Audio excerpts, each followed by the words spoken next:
12வது பகுதி ஜீவகாருண்யம். வள்ளலாரின் கொள்கைகளில் தலையாயது ஜீவகாருண்யம். பண்புகளுள் மிக உயர்ந்தது ஜீவகாருண்யம்.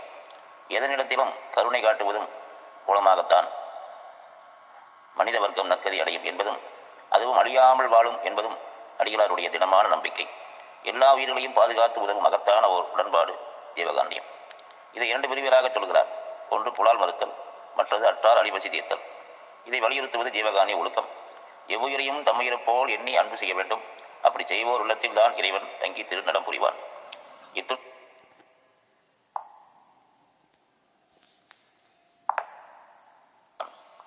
இத்துணையும் பேதமுறாது எவ்வுயிரும் தம்முயிர் போல் என்று சொல்லும்போது மனிதன் மட்டுமல்ல, மற்ற ஜீவராசிகளும் கடவுள் படைப்புகள் தான். ஒரு ஜீவராசி உயர்ந்தது, மற்றொன்று தாழ்ந்தது என்ற பாகுபாடு இருக்கக்கூடாது என்பது நமக்கு உணர்த்துவதாக உள்ளது.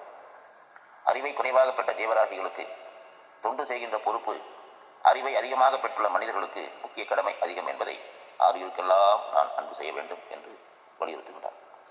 ஆணை பெண்ணாகவும் பெண்ணை ஆணாகவும் மாற்றவல்ல ஆற்றல் பெற்றவர்களாக இருந்தாலும், இறந்தவர்களை எழுப்புகின்ற சித்து பெற்றவர்களாக இருந்தாலும், அவர்கள் புலால் உண்பவர்களாக இருந்தால் அவர்களை ஞானிகள் என்று சொல்லக்கூடாது. புலால் உண்பவர்கள் இறைவன் திரு அருளை அடையவே முடியாது என்று புலால் மறுத்தலை வலியுறுத்துகின்றார். தர்மசாலையிலே வள்ளலார் பலகாலம் தங்கியிருந்து பல உபதேசங்களை செய்ததால் பல்வேறு அருள்ஞான அனுபவங்கள் இந்த தர்மசாலையிலேயே பெருமானுக்கு கிடைத்தன.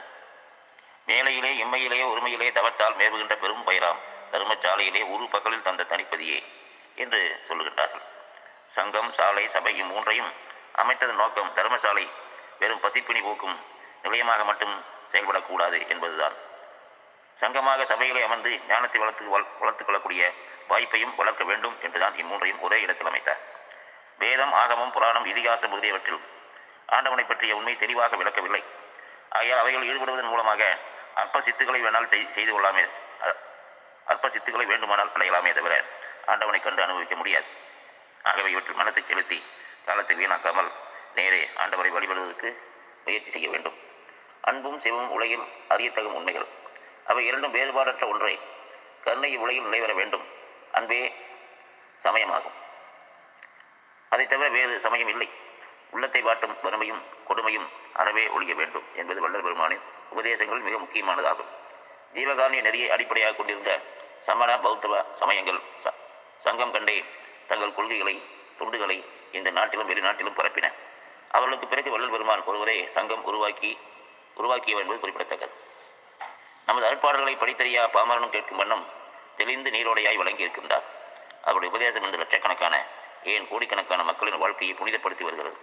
உலகம் முழுவதும் அவரை பின்பற்றும் காலம் உருவாகி கொண்டு வந்து கொண்டே இருக்கின்றது. நன்றி, வணக்கம்.